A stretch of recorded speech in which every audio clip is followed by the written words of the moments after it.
Hi, and welcome to episode 17 of Full Moon Film Buff. This week we're talking about The Werewolf from 1956. My, what a difference almost a decade makes.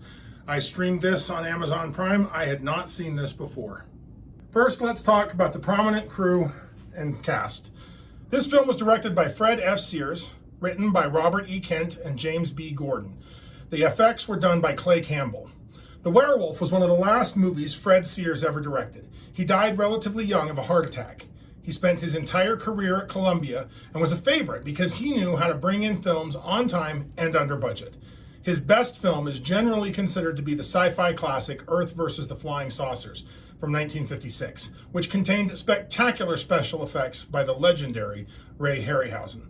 It appears that Robert Kent was also credited as James Gordon, a pseudonym he used 3 times in 1956. I have no idea why.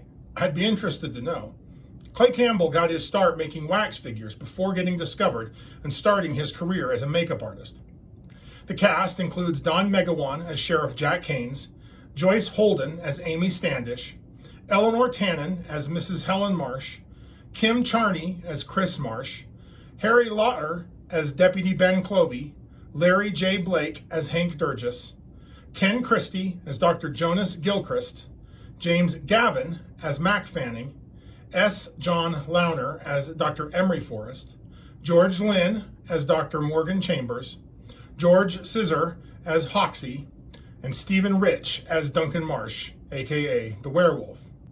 Don Megawan was a giant of a man, standing 6.5 feet tall and a capable athlete, setting California high school track and field records, winning boxing titles in the Army, and playing football at USC. On top of that, he was a pretty savvy restaurateur and businessman. Joyce Holden had a busy but pretty short career after winning several beauty contests. Kim Charney was a child actor who has 2 younger sisters who were also actors. He retired from acting and became a surgeon.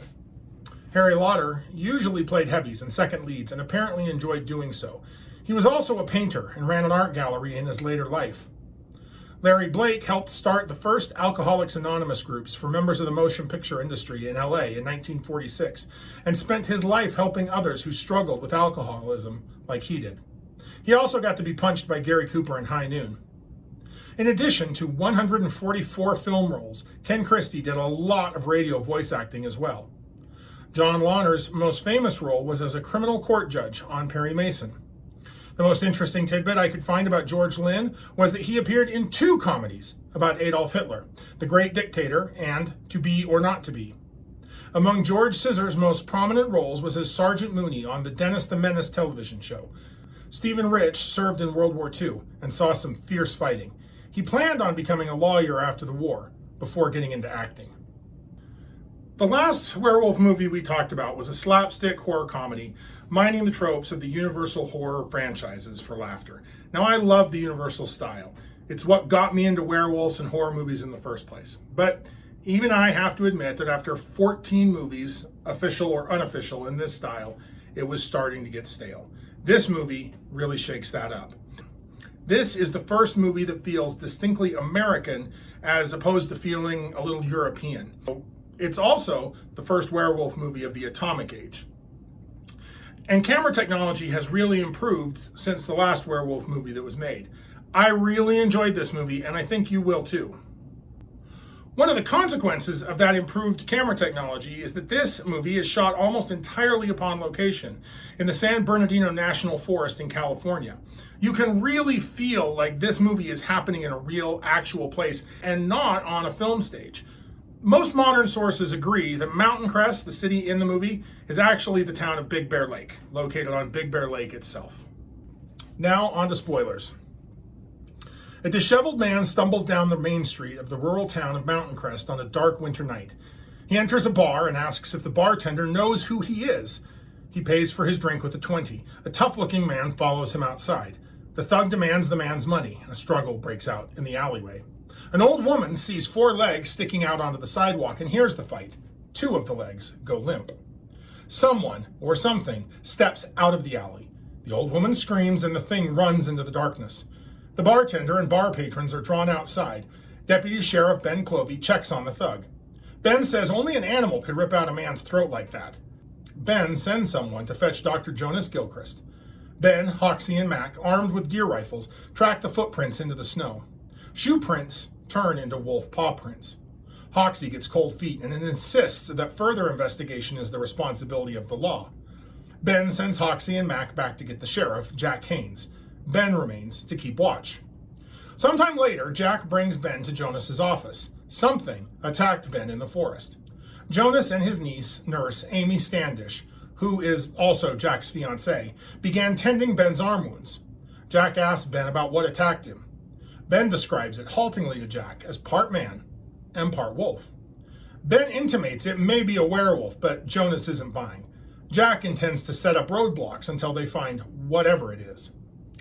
Next morning, the strange man wakes up in a drainage culvert. He sees paw prints in the snow and tries to convince himself some animal wandered by and left the tracks. 3 reporters want to pass the roadblock and admit a talkative undertaker gave them enough information to know there's a story worth investigating in Mountain Crest. Jack allows them into town. The strange man observes the roadblock from a higher elevation and retreats into the woods. He happens upon Amy getting firewood from the pile outside her uncle's home. He asks Amy if he can see the doctor. Amy leads him inside. The man reveals he doesn't remember his own name. He recalls an automobile accident and 2 doctors. He asks if a man was killed last night. When told yes, he asks how, and is told it was by an animal. The man admits he killed the thug. When Amy offers him a sedative, he reacts violently and runs from the house, yelling how the other doctors did something to him. Jonas and Amy relay their story to Ben and Jack. Amy tries to dissuade Jack from hunting the man down like a criminal. Jonas and Amy tell Jack the man may have suffered brain damage.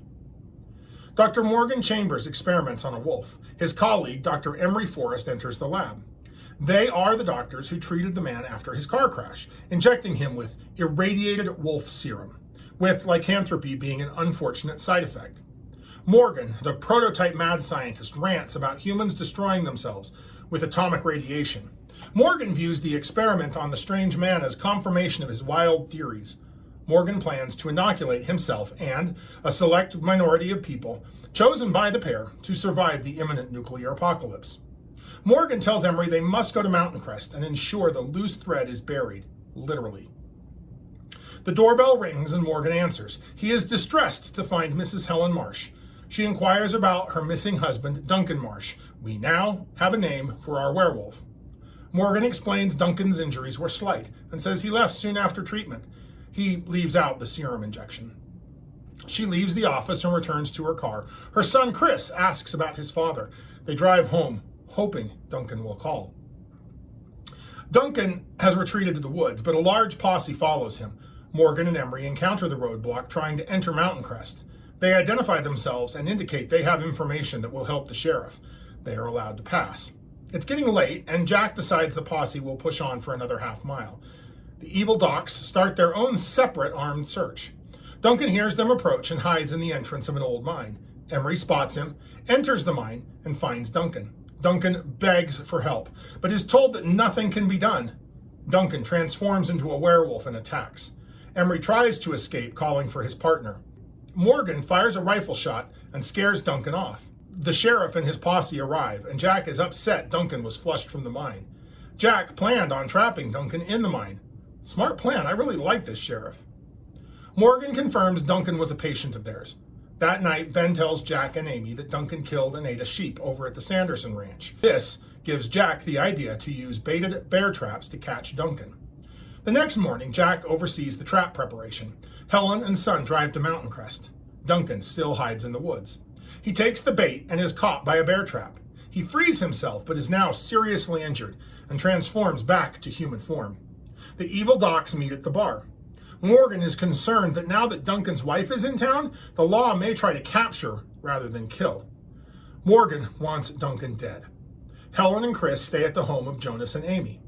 Helen confronts Jack, and he tells her the facts. She volunteers to join the search, and Jack reluctantly agrees. Jack, Ben, Amy, Helen, and Chris begin the search. Jack and Ben conceal their pistols to help put Duncan at ease. Helen uses Jack's megaphone to urge her husband to surrender. In human form, Duncan comes and tearfully embraces Helen and Chris. Amy renders first aid. Townsfolk gather at the bar to get drunk and celebrate. Duncan is now in a jail cell at the sheriff's office. He meets with his wife and son and implores his family to leave before he changes again. He doesn't want them to experience this new aspect of him. Morgan encounters a very drunk Hank Durgis, one of the guys who helped place the bear traps. Emery knocks Hank out, and the two doctors drag their drunk accomplice to the sheriff's office. When Ben checks on Hank, the two doctors grab Ben and administer chloroform. They drag the bodies of Ben and Hank back inside the office and then make their way to the cell holding Duncan. They intend to inject a fatal poison, but discover, to their horror and regret, Duncan isn't sleeping, or even himself. The werewolf quickly dispatches the two doctors, but not without a lot of screaming, which draws the attention of both the sheriff and the townsfolk. With two more dead bodies, Jack decides hunting down and killing Duncan is the only safe solution. He and the posse search the woods following the blood trail from Duncan's injury. Fire and gunshots scare the werewolf. Jack decides to continue the pursuit in the morning light. They spot Duncan heading for the bridge out of town. Construction equipment is employed to block the bridge. The werewolf tries to climb around. Duncan is shot several times and transforms back into human form as he dies. While cameras have really improved, the makeup job hasn't. It's the same standard universal makeup job using a series of film dissolves to switch from human form to werewolf form. It's good, but it's nothing groundbreaking, not great. This movie bears the most resemblance to the mad monster that we've watched before. In this case, it's a pair of evil doctors instead of one lone mad scientist, but they both use a serum to create the monster. However, there are quite a few differences, and I think every single one of those differences is better. First, this werewolf transforms under emotional distress, so it doesn't require additional injections of the serum. That means that almost immediately, the mad scientists lose control of their creation, and they have to react. The mad monster, he's in control for most of the movie. In this movie, no one's really in control. Secondly, these two mad scientists don't create the werewolf as a weapon. They're not out to create a weapon. They're out to prove their theories correct. That means that they're cleaning up a mess, and it's a mess from the get-go, right? Again, they've got a problem. Were they right? I guess from the point of view that they actually turned him into a werewolf, but that wasn't the point. That this is a consequence and a side effect. They view what Duncan has become, what all humanity will become under the building effects of nuclear radiation. This is a new kind of werewolf. Duncan is stronger and certainly more vicious in his wolf form, but he does seem just as vulnerable to weapons. He's hurt by guns. He's hurt by the bear trap. Since Duncan did injure Ben Clovey early in the movie, and there's no indication at any point that anyone's worried, and Ben doesn't show any signs of changing, that this is an infectious disease like we've seen in the Wolfman. This is something that you have to get the irradiated wolf serum, or I guess absorb a lot of radiation from the air. But it's not the infectious kind that we've seen before. So first, let's talk about werewolves in America. This really is the first werewolf movie that feels truly American. Up to this point, werewolves have been mostly, or in part, European creations. Even the movies set in America involved, a woman from Europe coming over here and bringing her cat people nature with her. There is nothing European about this werewolf, and we're going to talk about that. First, let's talk about firearms. Guns are a ubiquitous presence in this movie. Almost from the very first scene to the very last scene, almost everyone is armed. Deputy Clovey is able to round up a posse of 3 armed individuals with guns they have in their vehicles at the moment. I know this might be hard for a lot of you who don't have a lot of firsthand knowledge of rural America, but this is perfectly normal in quite a bit of the country. Throughout the movie, guns are everywhere, and no one is worried about it. The guns are not presented as a problem or a challenge or anything like that. In fact, they are, I don't want to say celebrated because nobody gets all rah, rah, rah about the guns, but they're just a part of life. They are a tool that rural Americans use to hunt and defend themselves from wild animals with. This movie is not trying to make a statement about guns, and in doing so, it kind of does make a statement about guns, that they're a normal thing in some environments. Now, obviously, if a movie were to be made today that had this many guns in the hands of just civilians, right, just random people, it would be saying something, good or bad. I don't know. I mean, filmmakers could go either way if they wanted to on that, but I feel like they would have to be making some kind of statement. Whereas this movie, clear back in 1956, is just like, people own guns. Let's get on with life. And that's interesting. This is different than the previous movies we've seen because of that fact. The second thing that makes this movie feel distinctly American is the location. Up till this point, for good, solid technical reasons, most movies, not just werewolf movies, most movies were shot on sound stages. It gave the camera crew more technical control, more control over sound, more control over everything. But it does tend to make the movies look a little smaller. There's only so big that you can build when you're in even a big soundstage at the time. Thanks to camera technology, they can now take these cameras outside, they can set them up, they can get these wide, beautiful shots that show you all the way across the valley, that show you how remote and wild this place is. Now, werewolves are creatures of the wilderness, and it's nice to see them in a wild environment, like a really, really wild environment. Because we can see how big the environment is, it's much easier to understand how Duncan is able to elude the search party, right? In a lot of other movies, sometimes you see the search party and the werewolf crossing the same set of soundstage over and over again. Maybe they move some trees around to try and make it look different, but here it's legitimately different, right? There's legitimately different sections of the forest, different snow on the ground, all kinds of things that give you a sense of the scale that the search party is trying to cover and how easy it is for Duncan to hide in this much, much bigger place. And since this place is a real place and it's an American place, the movie feels authentically American. The third thing that really makes this movie feel distinctly American is its focus on the nuclear family unit. And I don't mean nuclear in the sense of the atomic bomb. In this case, I'm talking about a mother, father, children. This is not technically the first werewolf movie we've watched where the werewolf has a child. I believe Lord Malvanor takes that prize. But this is the first movie where the family, the werewolf's family, is directly and immediately important to what's going on. Most of our protagonists up till this point have been lone wolves. Maybe they have an estranged wife or a love interest, but the worst thing that the werewolf does is interfere with that romantic relationship. This time, the creation of the werewolf by the mad scientist destroys not just Duncan's life and not just the lives of the people he killed, but destroys the lives of everyone in his family, right? It destroys the lives of Duncan and Helen and Chris. It's important to this film that Duncan is a loving, good husband and father. As soon as he's missed, as soon as he doesn't come home, his wife and son are looking for him. They miss him and they want him. He's not somebody that they're hiding from. He's not somebody that they're afraid of. He's a good husband, a good provider, and a good father. And so what the evil doctors do is not just destroy a single innocent life, but they destroy 3 innocent lives because they destroy the family. The next thing I want to talk about is how this is the first werewolf movie to directly address the fears of the atomic age.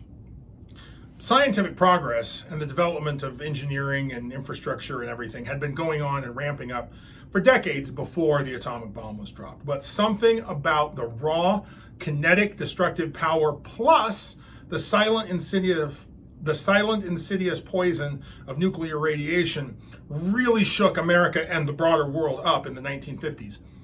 Add to this the wonder of the space age, and you can really understand how people expected major, massive changes in the near and distant future. Now, most of this was expressed through science fiction films of the period, and that's why the 50s are the golden age really of science fiction and not of horror. But some of it did bleed over into the horror movies that we did get in the 1950s. Not only are we going to die, but we're going to do it to ourselves. We're going to inflict it upon ourselves through out-of-control technology and the unintended negative consequences. Now, since this movie was made, almost 70 years have passed, and a lot of those predictions haven't come true. Some of them have. There are certainly negative, unintended, maybe even some intended consequences that come from scientific development. But there are a lot of positive developments as well, both intended and serendipitous, including the fact that I can shoot a video on my phone and send it to people all around the world to talk about a 70-year-old movie. That's a pretty cool development of science, so I don't want, it's not all bad. Another thing I found really interesting about this movie is that this, from my perspective, is the first movie that we've watched that comes directly out and states its theme. It doesn't hide it. It doesn't keep it kind of in the dark. There's two separate scenes, one between Sheriff Jack Haynes and his fiancée, Amy Standish. The other is between two unnamed, or I believe they're unnamed extras in a bar. But both of them spell out the fear that this movie makes it crystal clear that we all have a killer inside of us and that it just takes the wrong events for that killer to come out. Duncan Marsh was a great human being. By every indication, he was a loving husband, a great father, a caring person, law-abiding and respectful. He's the model human being, right?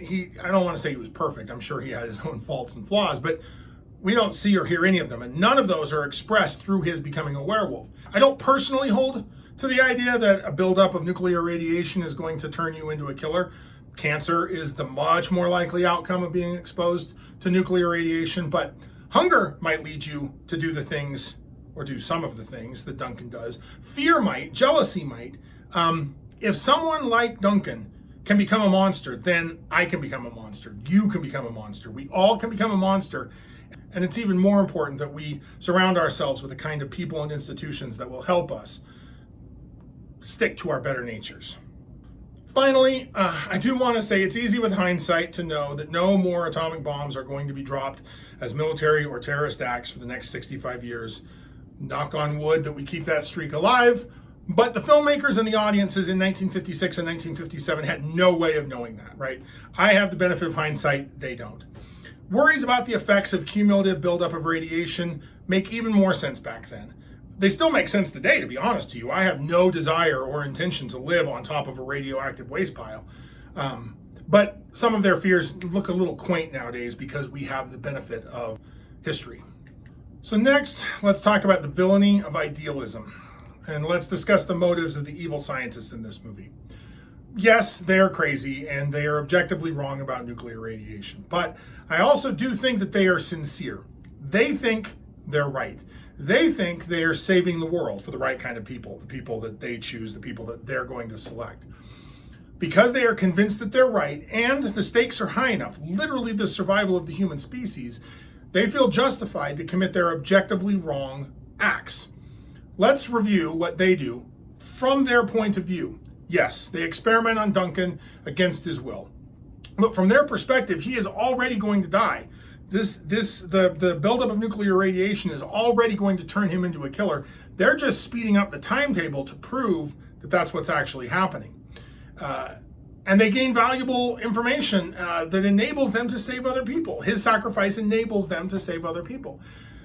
Yes, they do try to ensure that Duncan dies as a result of, well, not as a direct result of their experiments, but they want him to die so that they don't get discovered. But again, from their point of view, if he's discovered, then they're going to have to try and justify and explain their actions to people who are too stupid or too uneducated to know why they're wrong in the first place. They might be prevented from therefore taking the actions that they need to take in order to save the world. This is how idealists turn into villains. This is the same logic that Thanos uses in the Avengers movies. This is the noble ends justifying the ignoble means. But it's not just bad guys in science fiction, comic, and horror movies that do this. Any idealistic movement that can justify actions that they would view as morally wrong in any other context because their cause is important enough. This is a human trait, and it's not just limited to people of different political persuasion, nationality, different religiosity or religious membership, different education, different group affiliation, different sex or gender, or any other way different from me. People like me behave just like this. People like you behave just like this. In the final analysis, this sort of realization is probably the most surprising thing about The Werewolf. The poster says that scientists turn men into monsters, but the real theme of the movie is that that's just a scapegoat for us, for humans, turning ourselves and turning other humans into monsters with the ways that we treat them, with the actions that we take. The motives of the evil scientists are wrong. Who knows? Maybe if this was true, their theory was true, then they should be able to explain that to other scientists and prove that it's true and demonstrate that something needs to be done. They're putting an awful lot of faith and hubris in their own intellect, and that's the real bad guy of the movie. So if you like lycanthropes, like, share, and subscribe. Keep your eye on the moon and a silver bullet in the chamber. Next episode, we're going to be talking about I Was a Teenage Werewolf from 1957. I hope to see you back.